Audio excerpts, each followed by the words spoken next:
2장 원래 5절까지예요. 1절에서 5절까지인데 이사야의 비전이에요. 첫 비전이에요. 짧은데 너무 아름답죠.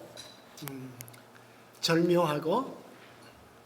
그러니까 시에 있어서 제일 멋진 것은 그 단어를 언급하지 않으면서 그 모습을 보여주는 거. 근데 여기에 보면 산도 나오죠. 마지막 날도 나오고 하나님의 전도 나오고 많은 백성들도 모이고 하나님의 토라도 나오고, 그러니까 구약의 믿음 가운데 소중한 것들은 전부 다 나오고, 그리고 그림이 멋지잖아요.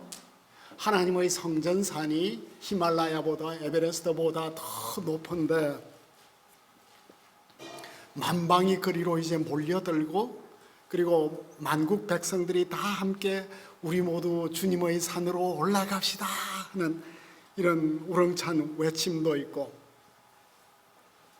그런데 거기에서 하나님의 말씀이 나오고, 거기에서 하나님께서 말씀을 잘 가르치니까 그동안 싸웠던 모든 열국들 사이에 평화가 생기는, 하나님이 모키야 모든 것들을 잘 조정하시는 이런 유엔의 모습을, 유엔이 추구하는 세계 평화의 모습이 바로 이사야 여기에서 나왔는데, 이 멋진 장면이에요. 그죠? 현재 시온은 이렇게 초토화되었지만, 물탄 포도주가 되었지만, 마지막 시온의 모습은, 우리 교회의 모습은 현재 모습과 비교할 수 없이 영광스러운 모습이다. 이게 이사야의 꿈이에요. 근데 여기에서 제일 멋진 장면은 뭐냐 하면 강이에요. 강. 여기에 큰 강물이 흘러가는 거예요. 그 강물이 어디에 나오죠? 만방이 그리로 모여들 것이라. 나하루, 만방이 거리를 향하여 물밀듯이 밀려가리라. 히브리어 나하르는 강인데, 나하르가 동사가 되면 stream, 물이 흘러가는. 그러니까 시온 성에는 강물이 있나요? 없나요? 현재 예루살렘에는 강물이 없죠. 해발 740에서 800m 강이 없는데, 시온의 노래에는 늘 강이 나오죠. 그 강이 어디에 나오죠? 시편 46편에 어떤 강물이 흐르고 있습니까? 시편 46편에, 이사야 앞에 있나요? 시편이 46편에 보면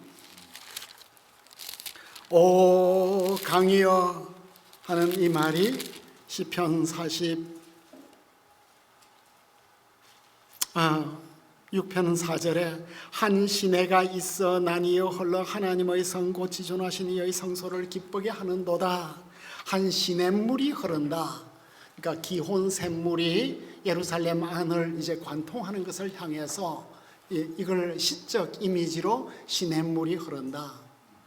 도시가 있는데 강이 없으면 그 도시는 얼마나 좀 삭막하겠습니까? 이 서울의 영광은 뭐예요? 서울의 아름다움은 한강이에요. 그죠? 이 큰 강물이 흘러가니까 이 얼마나 멋진 운치가 있습니까? 그러니까 만방이 시온상을 향해서 강물처럼 흘러가는 이 종말론적 비전이에요. 그러니까 우리의 비전 속에는 교회는 승리할 것이다. 수많은 핍박과 시련이 있다 하더라도 열방이 몰려갈 곳은 하나님의 교회밖에 없다.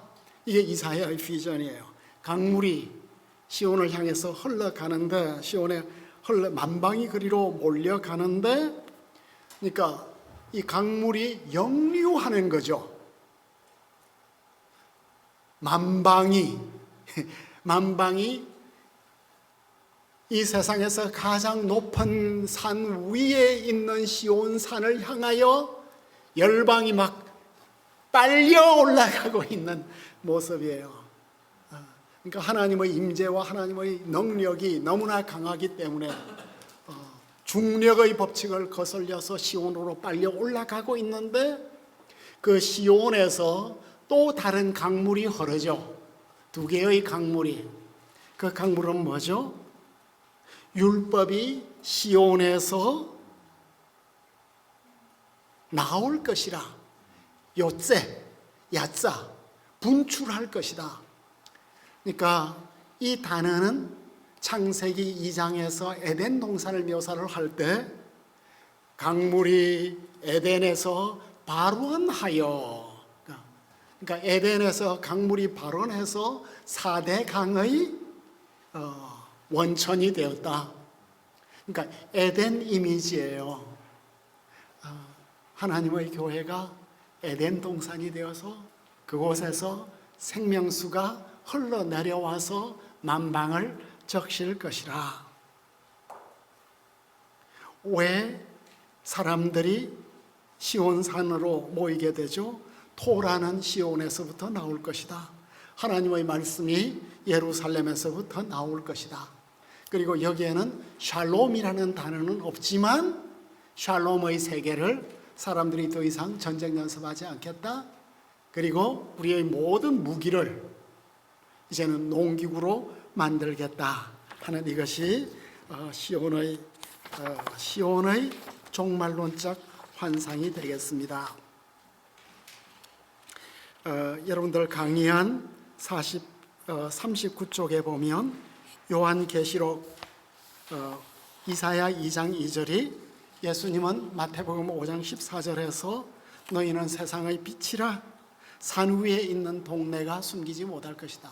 시온의 빛이 온 세상을 비추는 것처럼 이제 그리스도인들이 세상의 빛이 되는 모습을 보여주고 있습니다.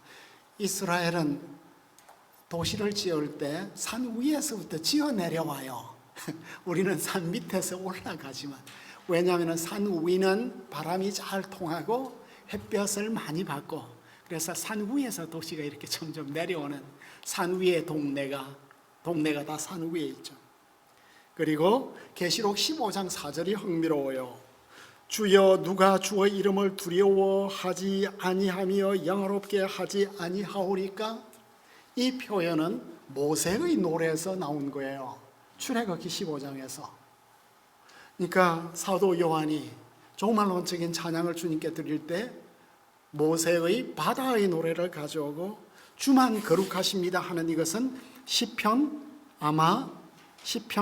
86편에서 인용을 하고, 그리고 만국이 주님께로 와서 경배하겠습니다 하는 것은 이사야 2장을 인용하는. 그러니까 이 사도 요한계시록이 이사야를 너무 많이 인용하는 거예요. 그러니까 이사야서는 요한계시록하고 계속해서 같이 보셔야 되는 이 모습이에요. 어거스틴이 이 본문을 어떻게 해석했냐 하면, 이방인들이 동서에서 올 것인데 예루살렘 성전이 아니라 예루살렘 성전은 바로 그리스도의 몸이래요. 여기에 만방이 몰려오는 장소는 그리스도 자신이고 그리스도가 그 중심에 있다고 말해요. 이 산이 온 세상을 채울 것이다 고 말하고 있습니다. 그리고 41쪽에 보시면 마태복음 8장 11절에서 예수님께서 하신 말씀이죠. 동서로부터 많은 사람이 이르러 아브라함과 이삭과 야곱과 함께 천국에 앉으리라. 여기 보면 야곱의 하나님이 나오는데 야곱과 많은 사람이 하나님의 나라를 향하여 몰려오는 이 꿈을 예수님께서 꾸고 있습니다. 그 다음에 이제 범세계적인 평화가 이루어지고 44쪽에 보면 이 본문을 저스틴 마트가, 순교자 저스틴은 어떻게 보았을까? 순교자 저스틴은 이 말씀이 이루어졌대요. 장차 이루어질 게 아니라 이 말씀은 이미 이루어졌습니다. 예수님의 제자 12명의 무리가 예루살렘에서 온 세상으로 나아갔고, 그들은 보통 사람들이었습니다. 그죠? 말하는 기술도 없었고 하나님의 능력으로 모든 인류에게 복음을 선포했습니다. 서로 죽이던 우리들이 우리 세상 생활은 그렇죠. 서로를 죽이려고 하죠. 서로 죽이던 우리들이 더 이상 원수와 전쟁하지 않는다. 우리를 신문하는 자들에게 거짓말하거나 속이지 않기 위하여 그리스도를 고백하기 위하여 기꺼이 죽는다. 저스틴 마터가 이 본문은 예수님과 제자를 통해서 성취되었지만 우리는 죽음으로 이 본문의 메시지를 이루어 갈 것이다. 저스틴의 심령이에요. 그죠? 그리고 이레니우스는 주님이 오실 때부터 새 언약의 평화를 가져오고 생명 주는 율법이 온 세상에 나아갔다. 그러니까 예수님이 주신 율법은 생명을 주시는 율법이에요.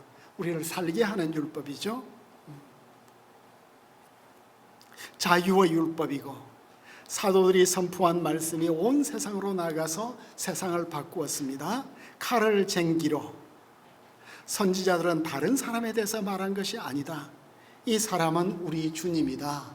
칼을 쟁기로 만드신 분이 바로 우리 예수님이고 바로 이것이 우리의 삶이 되는 것이 그리스도인의 삶이라는 것을 말해주고 있습니다.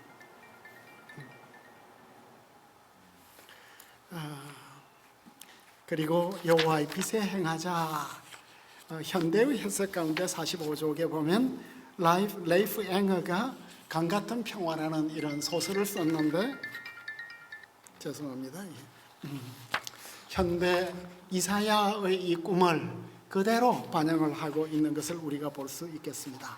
이게 이제 이사야의 꿈이에요. 이사야의 비전이고 이사야가 바라본 것은 예수님을 통해서 성취되었고 지금 우리 교회 속에서 성취되었고 또 이미 성취된 이것을 우리가 지금 이루어가고 있고 또 이것을 나누어 가고 있습니다.